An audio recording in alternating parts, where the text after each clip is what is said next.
안녕하세요. 이제 입법고시도 한번 풀어볼 건데요. 입법고시가 길이가 길고 까다롭게 느낄 수 있지만, 그래도 나름의 방법을 가지고 하면, 사실 그렇게 부담되지 않거든요. 그래서 한번 볼게요. 1번 일치부합 문제고요. 부합하지 않는 것은, 네, 부합하지 않는 것이라고 돼 있고, 길이가 상당히 길죠. 길이가 길어서 이거를 발췌독을 해보겠습니다. 일단 발의 상경성 얘기인 것 같습니다. 그래서 발의 상경성, 그리고 두 번째 문단은 상경성의 기원 문제, 그리고 외성 내부 방들의 길이. 음, 그렇구나. 이렇게 말하고, 상경성의 기원 문제, 그리고 여기서도 뭐 이렇게 끊어서 눈에 넣어 놓고요. 일단, 이런 상세한 거는 일단 나중에 돌아와서 봐도 되거든요. 왜냐면 외울 수가 없으니까. 예, 이 정도 보고 바로 선지로 들어가 볼게요. 1번, 상경성 외성의 성벽이라고 합니다. 그러면 지금 상경성 외성에 관한 거는 3문단에 있어요. 여기 외성의 성벽이 모두 11개, 11개의 성문이 확인되었다. 여기 숫자 부분이고요. 예, 뭐 별로 딱히 특이사항 없네요. 발해 상경성 외성이니까 11개 성문 맞고요. 상경성의 시장입니다. 상경성의 시장은 어디 나와 있을까? 이게 지금 성벽이랑 기원 얘기들이 있고, 무슨 시장이라고 하면은 되게 부수적인 설명이니까 밑에 쪽에서 찾아야겠죠. 밑에 쪽에 보시면, 여기 있네요. 외성 안에 집터, 시장, 우물 등이 발견되었고, 시장터가 발견되어서 수당 장안성의 서시와 거의 같은 위치라고 합니다. 그러면 장안성의 서시, 수당, 장안성, 서시와 도성내에서 비슷한 위치였다라고 나오니까 맞고요. 그리고 3번 내성, 남벽, 남쪽 방. 그럼 내성이죠. 지금 외성의 얘기가 거의 대부분인데 여기 네 번째 문단부터 외성 내부라고 되어 있습니다. 그래서 여기 내성, 남벽, 남쪽 나와 있네요. 그래서 쭉 보다 보면 64개로 구분되었고 여기 나와 있네요. 상대적으로 크기가 작은 편에 속한다. 따라서 상대적으로 작은 편이다. 맞고요. 4번 황제국으로서의 위상, 상경성. 그 상경성의 기원에 나와 있겠죠. 황제국으로서의 위상. 그럼 여기 황제국 천하에 드러나고자 하였다. 뭐 이런 얘기 나와 있고 이상이 상경성에 그대로 반영되어 있다라고 나옵니다. 그래서 이거는 위상과 이상 비슷한 단어로. 네, 이 정도면은 맞게 서술했다고 판단할 수 있겠죠. 최고 통치자들의 이상, 그리고 북아시아의 패자, 뭐 이런 것 등등등을 고려했을 때 4번도 맞는 선지. 그리고 이제 5번인데, 5번이 정답인데, 지금 등급 규칙을 완벽히 따랐다라고 나오죠. 근데 이런 완벽히라는 단어가 사실상 좀 나오기가 어렵거든요. 굉장히 뭐 만약에 본문에 완벽히라는 단어가 나왔으면 좀 서술을 좀 길게 해주거나 아니면 좀 특이하다라고 우리가 발견할 수 있을 거거든요. 그래서 일단 보면 상경성 축조시잖아요. 그러면 축조시니까 상경성의 기원. 그래서 여기서 찾아보면 예, 왕성 등급 규칙을 따랐기 때문은 아니다라고 나와 있습니다. 음, 예. 그렇기 때문에 틀린 선지죠. 예, 이렇게 보면 부담 없이 풀 수가 있습니다. 아무리 길어도. 자, 2번은 퀴즈 문제입니다. 퀴즈 문제인데, 지금 논리 퀴즈 문제에서 기호화를 해야 되는 게 있고, 매트릭스를 그려서 푸는 게 있는데, 이거는 매트릭스를 그려서 푸는 문제로 보입니다. 그래서 매트릭스를 그려서 풀 건데, 일단 변수가 무엇이 있는지 한번 파악을 합니다. 우나, 만, 일, 단이 있습니다. 그리고 조건 보시면 부서 배치하는 거고요. 행정, 보건, 예산, 법제 이렇게 있고 다섯 명의 신임 관리자를 네 곳에, 그리고 보건복지와 법제는 두 명. 자, 그러면 지금 법제, 뭐 행정, 보건, 예산 이렇게 있는데 보건이랑 법제는 두 명, 최대 두 명까지고 행정 예산은 한 명, 한 명. 그리고 우, 나, 만, 일, 단 이렇게 있습니다. 그러면 지금 희망사항 모두 반영하고 다섯 명 하나의 부서를 선택하니까 여섯 개의 그 TO에서 다섯 명을 배치를 하니까 법제나 보건의 경우에는 둘 중 하나가 한 명만 배치되겠네요. 그래서 제가 여기 여백을 남겨놓은 이유는 경우의 수가 나뉠 수 있기 때문이고요. 경우의 수가 나뉘면은 여기다가 어, 이렇게 다른 경우의 수를 표시를 하면은 어, 선지를 보기 쉽기 때문에 이렇게 하는 겁니다. 그래서 이제 대화 들어가 볼게요. 대화 보시면 지금 만세가 보건복지위원회를 택하는 걸로 이렇게 지금 대비를 시켜놓고 있어요. 그래서 지금 이 특이사항이 보이고요. 그리고 1편이하고 단심이가 같이 가네요. 그래서 이 특이사항도 보이고요. 이 희망사항을 모두 반영해야 된다고 그랬으므로 일단 처리하기 쉬운 이거부터 단심이는 복원을 택하지 않고 그럼 1편이도 가지 않겠죠? 네, 이렇게. 자, 그러면 이제 자, 근데 지금 1편이와 단심이가 둘이 가야 되는데 복원해서 같이 가지 못하므로 무조건 법제로 가야겠죠? 1편이와 단심은 법제로 갑니다. 여기도 1편이와 단심은 법제로 갑니다. 네, 이렇게 해서 많이 좁혔고, 그럼 이제 만세가 보건복지위원회를 택하는 경우와 택하지 않는 경우를 보시죠. 그럼 만세가 보건을 택하는 경우, 그러면 보건 한 명과 대응으로 여기는 막히고, 그럼 만세 막히고, 우리와 나라는 어디로 가는지 알 수 없군요. 그리고 만세가 보건을 가지 않는 경우, 그러면 지금 여기 보건 둘 중 하나는 알 수 없는 상황이고, 이 조건문 그대로 따라서 만세가 그러면 우리는 예결특위 안 간다고 합니다. 첫 번째 대화. 그럼 우리가 예결특위를 안 간다. 네. 지금 여기서 만세가 보건복지를 택한다면 나라는 행정을 가기 때문에 오른쪽에 여기서 행정 가기 때문에 여기 확정이 되는군요. 이렇게. 네. 그리고 그 다음에는 알 수가 없죠. 우리가 여기 요거를 대우 만들어서 우리가 예결특위 가면은 만세가 보건 가는 건데 지금 이 경우로 끝났으니까 알 수가 없습니다. 더 이상. 자, 그러면 이제 선지 보시죠. 만세가 보건을 택한다면 이 오른쪽 경우죠. 나라는 예결특위를 택할 것이다 라고 나옵니다.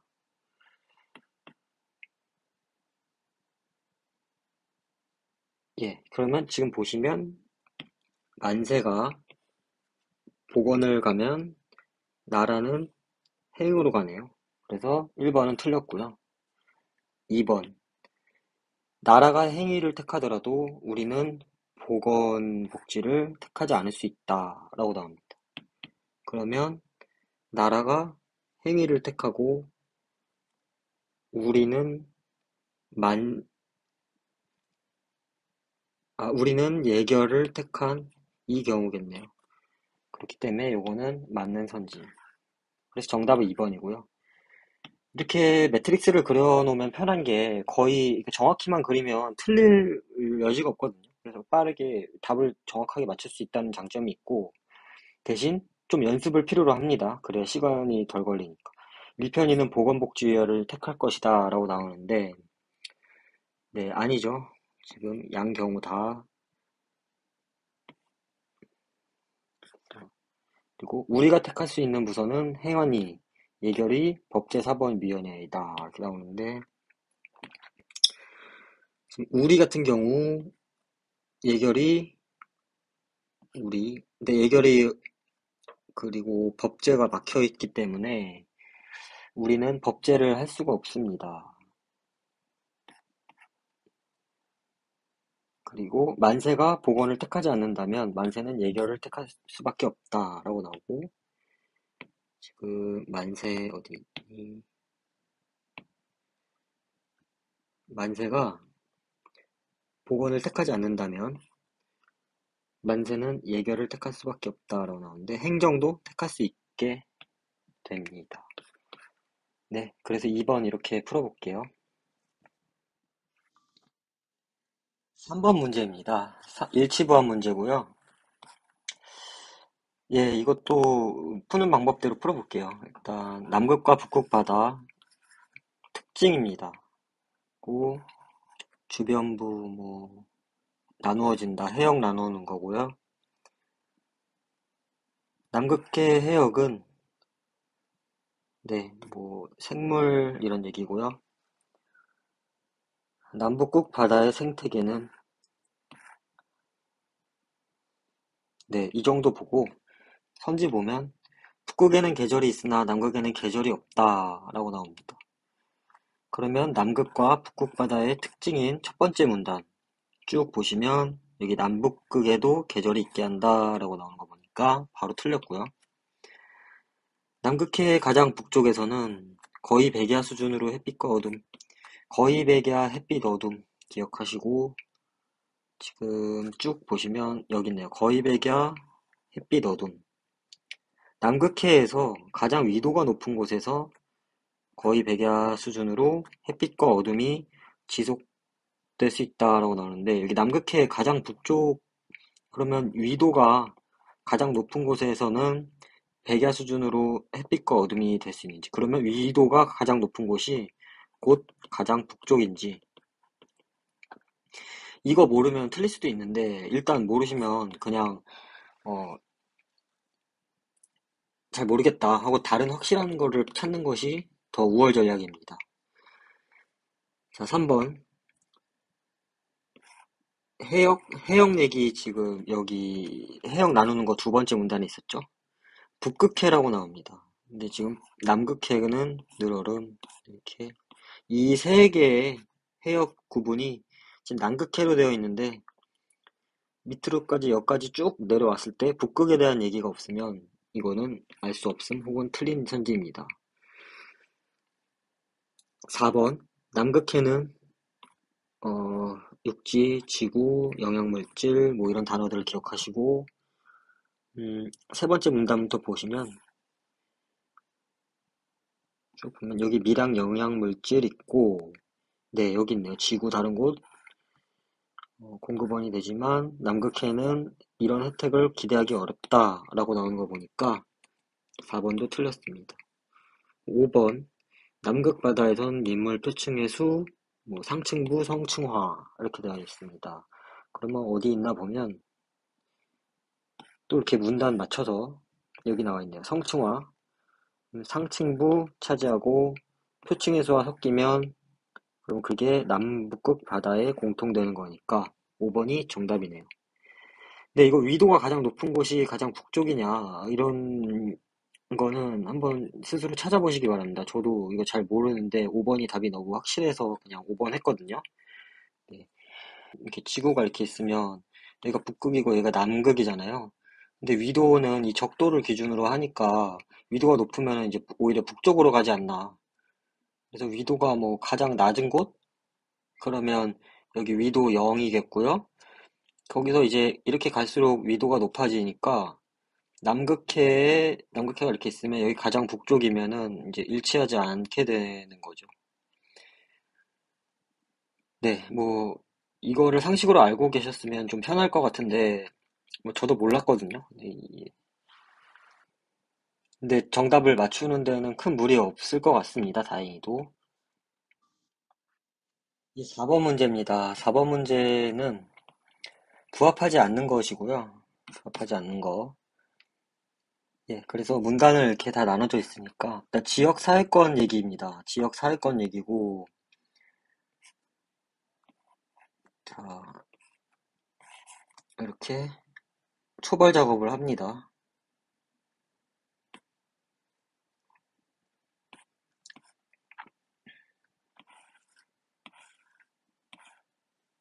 예, 그렇게.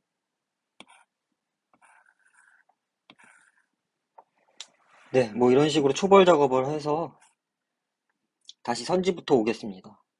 기억 볼게요. 야마모토 리켄이죠. 야마모토 리켄이 사회적 문제들의 발생 원인을 비대응성으로 보고 있다라고 나오는데, 그럼 야마모토 리켄이 말하는 사회적 문제들의 발생 원인. 자, 여기는 현대적 가치에 대한 얘기고요. 또 여기 야마모토. 예, 여기 사생활과 보안을 어쩌고 저쩌고 시스템 붕괴에 대한 대안으로 제시했다고 나오고요. 그다음 인구 구조와 사회상이 변화하는 상황에서 뭐 기존의 주택들이 변화에 대응하지 못하고 있기 때문.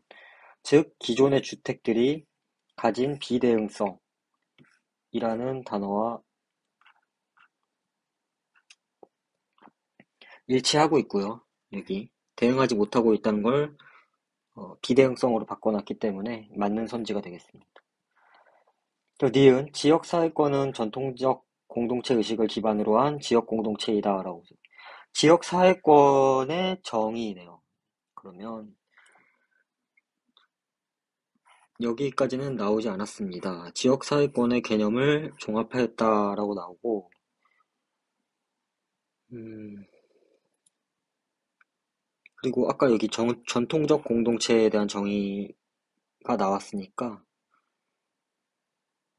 전통적 공동체는 지역적으로 한정된 범위와 주민 간의 공동체 의식 위에서 협업을 통해 형성이 되는 것인데, 지금 지역사회권은 전통적 구조에서 변경해서 되는 것이므로 전통적 공동체 의식과 관계가 없겠죠. 예, 기반으로 한 지역 공동체 이거 틀린 말이고요. 그래서 디귿 보겠습니다.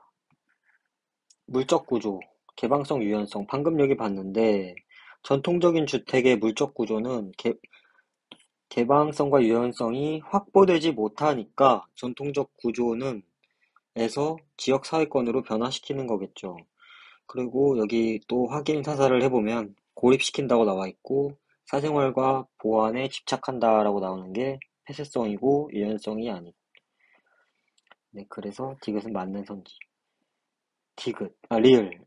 공용 공간의 확보 자체만으로 우리 사회가 당면한 다양한 문제 해결할 수 있다라고 나옵니다. 지금 일단 뭐뭐만으로 이런 단어가 나오면 의심을 좀 해야 됩니다. 그래서 보면 여기 해결 방안의 실마리가 될 수 있다라고 나오는데 지금 공용공간 확보 만능론이 아니죠. 굳이 얘기를 하면 공용공간 확보 여기 나와 있는데 토대가 되긴 합니다. 토대가 되긴 하고 전면 재구성하는 토대가 된다고 했지 뭐 사회의 다양한 당면한 문제를 해결할 수 있다라고 나오지 않죠. 그리고 이 주어도 주민 간의 사회적 관계이고 그래서 리을은 틀린 선지. 그래서 정답은 5번입니다. 자, 5번입니다. 5번 같은 경우에는 전형적인 일치부합은 아니고요. 약간 견해 문제? 견해 문제라고 봐도 될 것 같습니다.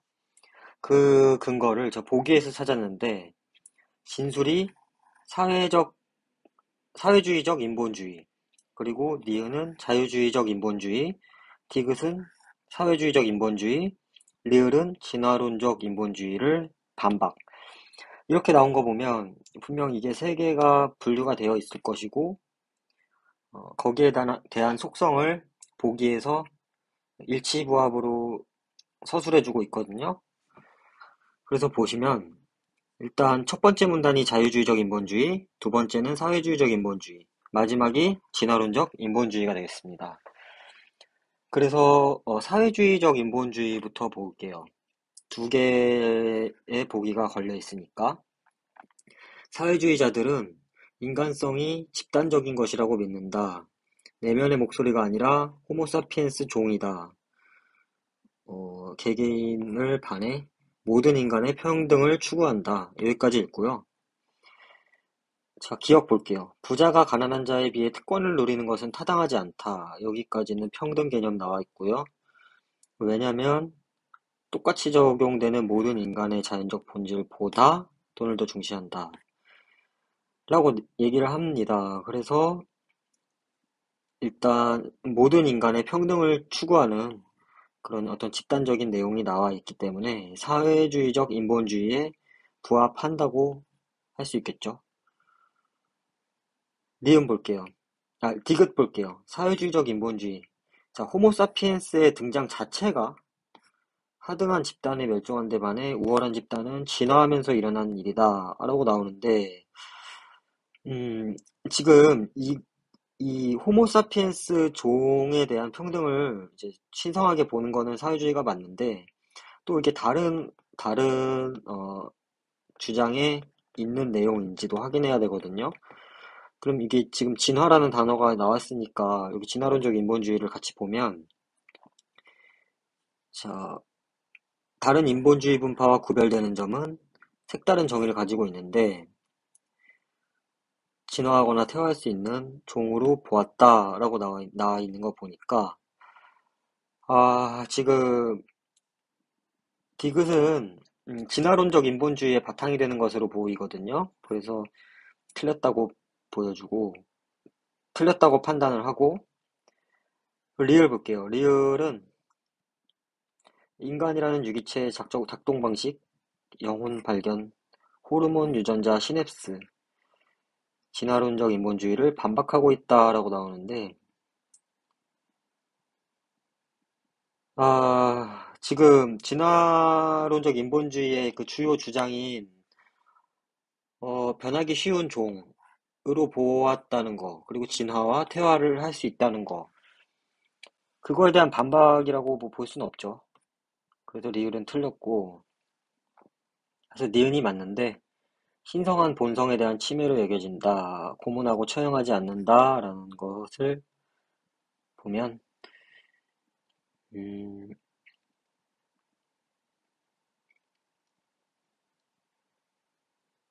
여기 있네요. 인간성은 개별 인간의 속성이며 신성하다고 믿는다. 그래서 윤리적 정치적 권위의 원천이 되기 때문에 자유주의적 인본주의에 부합한다고 볼 수 있겠네요. 그래서 정답은 1번. 예, 6번 문제 역사 일치부합이고요. 역사 일치부합은 저는 이렇게 시대를 중심으로 이제 표시를 해놓거나 아니면 고유명사, 뭐 이름, 뭐 이런 거, 고국언왕, 쇠, 뭐 모용한 이런 걸 먼저 표시를 합니다. 고국언왕, 근데 지금 모용한이랑 모용황이 다르죠? 그럼 저 이게 10중 8구 이런 걸로 낚시를 걸거든요. 안 그래도 기억을 보면은 모용황의 계교에 넘어갔다라고 나오는데 지금 모용황, 모용한을 중심으로 보시면 모용한의 계교를 채용하였다라고 나오죠. 그렇기 때문에 기억 바로 틀립니다. 니은 볼게요. 환도성의 청도가 상대 성서의 역사를 보여준다 라고 나와서 환도성을 찾으시면 됩니다. 환도성, 여기 환도성 나오고요. 환도성의 천도, 여기 나오네요. 환도성의 세 번의 천도가 상대 성서의 역사를 충분히 설명해 준다. 환도성의 천도는 고구려 상대 성서의 역사를 보여준다. 뭐 더할 나위 없이 좋네요. 그리고 마지막, 미천왕이 평양에 묻혔을 것이라고 믿고 있다. 그럼 이제 미천왕 혹은 평양 뭐 이런 걸 찾으면 되겠습니다. 미천왕 여기 나오고 마지막 문단 볼까요? 모용황, 무천왕, 무덤 여기 나와 있네요. 미천왕 고구려 서울은 평양이었고 네, 이 부분 보시면 디귿도 지금 이렇게 질문을 하고 있으면 저자가 말하는 거 맞고 편도성이 아닌 평양에 묻혔다고 믿고 있다. 이거 맞는 선지가 되겠습니다. X는 왜 했는지 모르겠네요. 예, 맞는 선지가 되겠습니다. 7번 해보겠습니다. 7번 논리 퀴즈 문제고요. 항상 거짓인 진술을 고르라고 합니다. 자, 그러면 일단 조건이 있습니다. 조건. 이거 기호화를 딱 기준을 잘 정해야 됩니다. 지금 보면 만석이라는 건 공통이고 영화관과 야구장이 다르죠. 그래서 날씨면 1번 공, 2번 낮공이거나 영화관 만석이다. 3번 공이고 영화관이면 휴, 그리고 공이면 야, 이렇게 할게요. 그래서 어느 정도 초벌 작업을 해주면 지금 저는 1번하고 4번 보이거든요. 1 플러스 4 해서 1 플러스 4 해서 날, 공, 야 이렇게 되겠죠? 그리고 네, 뭐 이 정도 하죠. 그냥 이걸 해놓고 선지를 쭉 보니까 3번하고 4번은 연언, 이거는 1번은 조건문, 이것도 연언, 이렇게 조건문. 그래서 확률상 연언 위주로 보겠습니다. 2번 수족관 같은 경우에 휴인데 지금 휴에 걸린 게 많이 없으니까 야랑 날로 먼저 보겠습니다. 낮 지금 판단해야 되는 게 낮 야고 날이다.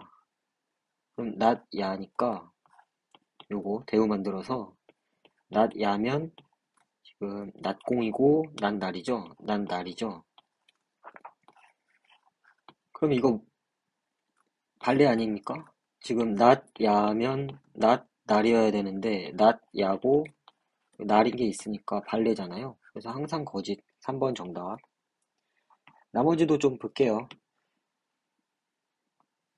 자, 2번 수족관이 영업 중인데 낮 휴인데 어, 낮 야다. 낮 휴 앤 낮 야. 이렇게 보면 지금 3번하고 2번 연결해서 결국 여기까지 가면 되겠죠? 자, 그러면 3번의 대운 만들어 보겠습니다. 낮 휴면 낮 공, 우어, 낮 영이죠. 자, 그러면 지금 이것만 봤을 때 0이면 낮 공. 이거 똑같은 거 이해되시나요? 그리고 요거 봤을 때 낮 0이면 낮 공. 이거 이해되시나요? 네, 이거 기호화 이거 이해 안 되시면 좀 연습하셔야 됩니다. 그리고 그러면 결국에 낮 공이죠. 낮 휴면 낮 공이라는 게 나옵니다. 그러면 낮 공이면 여기 따라서 어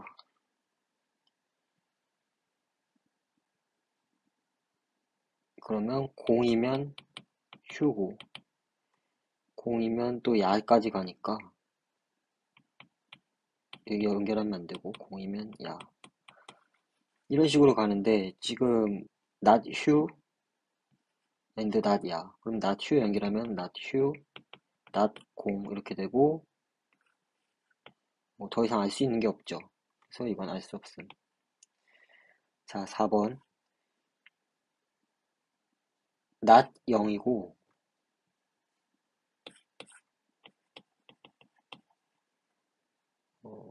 not 야다 이렇게 나오죠. 자 그러면 not 0인 경우 지금 0은 여기 2, 3번이잖아요. 그러면 not 0이면 not 공입니다. not 공이면 또 알 수 없죠. 여기에 걸리는 거니까. 그래서 이거 4번도 알 수 없음. 네, 이 정도만 할게요. 나머지는 직접 해보세요. 8번 문제입니다. 8번 문제는 입시에서만 거의 나오는 문제인데, 논리적 순서에 맞게 나열한 것으로.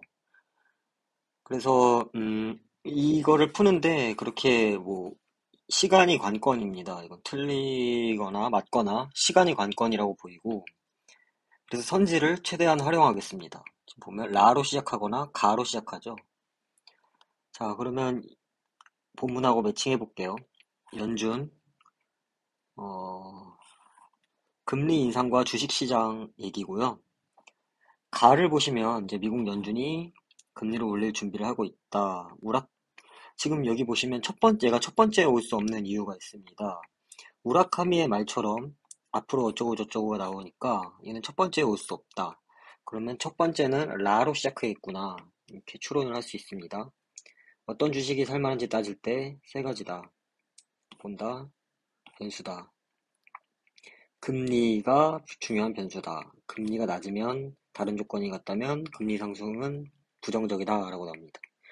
그 다음에 이제 가냐 나냐 이거를 봐야 되는데 아직까지 이 우라카미의 말이 나오지 않았어요. 라에.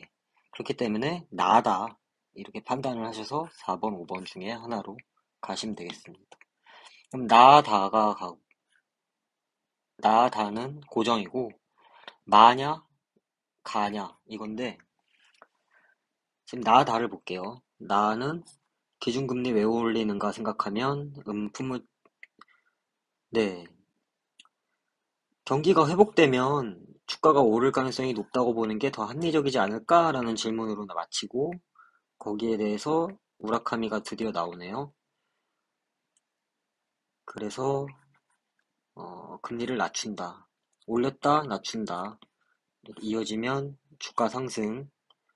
아, 네, 실적 장세 이렇게 끝나고 있네요. 그럼 이제 그 다음에 이제 가를 볼까, 마를 볼까 보면 일단 마부터 볼게요.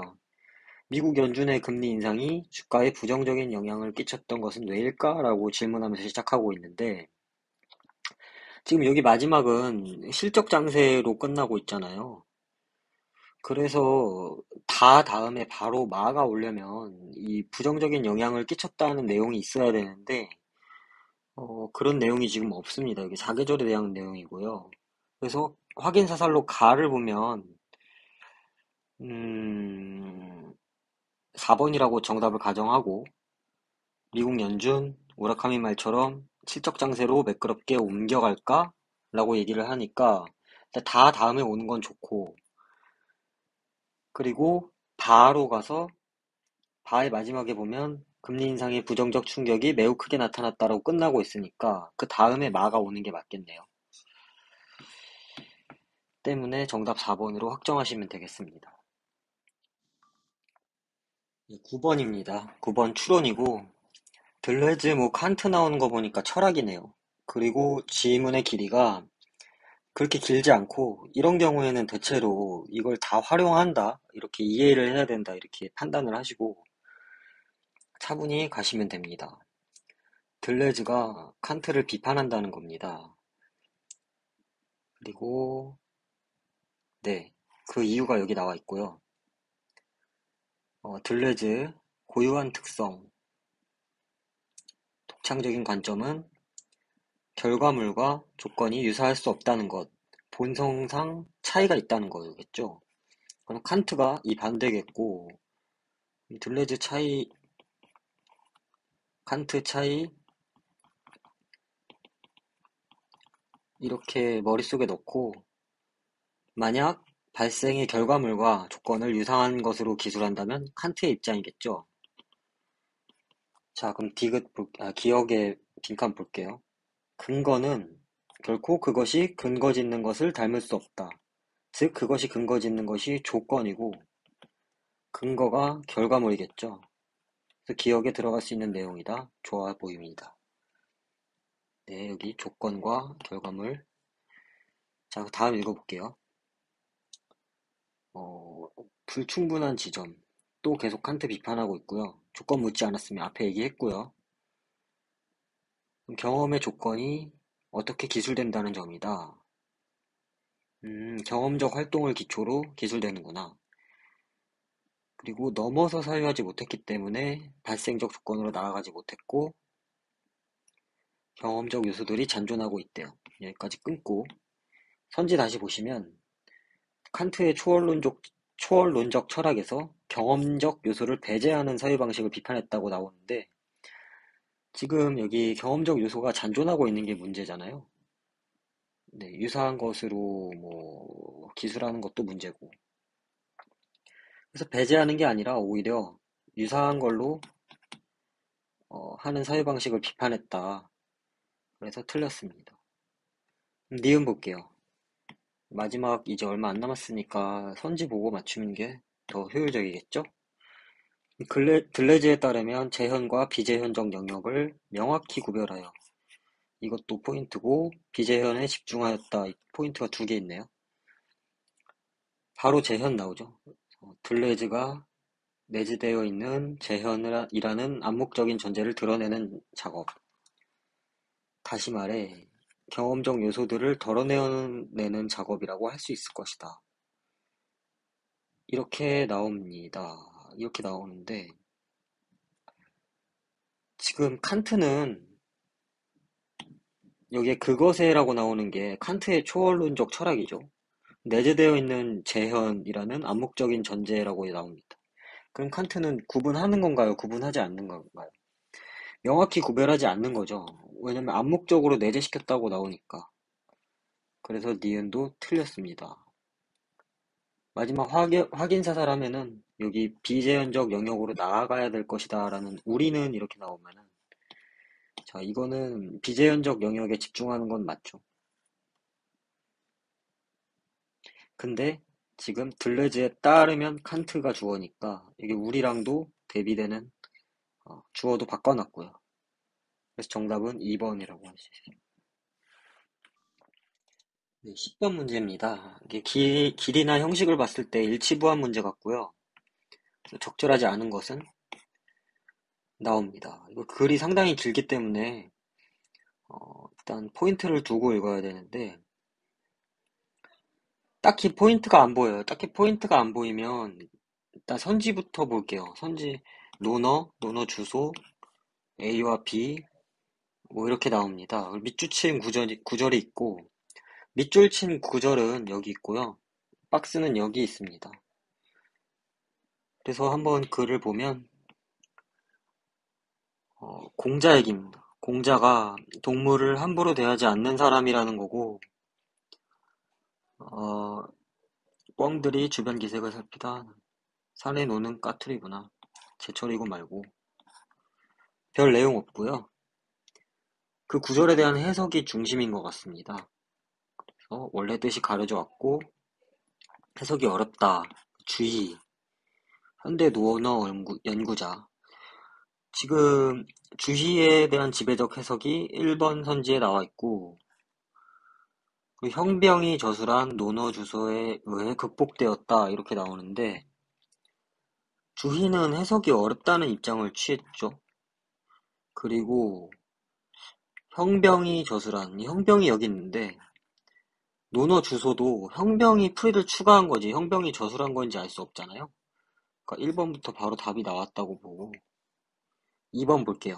밑줄 친 구절에 대해 형병이 풀이를 추가한 논어 주소. 예, 그렇죠. 해석은 현대 논어 연구자들에게 받아들여지지 않고 있다. 지금 여기 보시면 현대 논어 연구자들은 오류를 그대로 답습하고 있는데 여기 그러나 다음과 같이 해석한다라고 나와 있으니까 논어 주소랑 현대 논어 연구자 이거는 다른 입장을 취하고 있다. 이렇게 유추할 수 있습니다. 그러니까 뭐 가끔 뭐 이렇게 밑줄 나왔다 아니면 뭐 박스 나왔다 그래서 박스 그 위주로 보는 뭐 그런 것도 있는데 이거는 이제 그런 형식의 문제가 아닌 것 같습니다. 그렇게 쉽게 문제를 주지 않았고요. 그래서 공자와 순자는 3번 볼게요. 제사를 지내는 예법 중 유사한 입장을 취하는 부분이 있다라고 나오는데 이런 게 가장 많이 이제 확인을 해야 되는데, 일단 제사를 지내는 예법에 관해서 어디 나와 있는지 보면,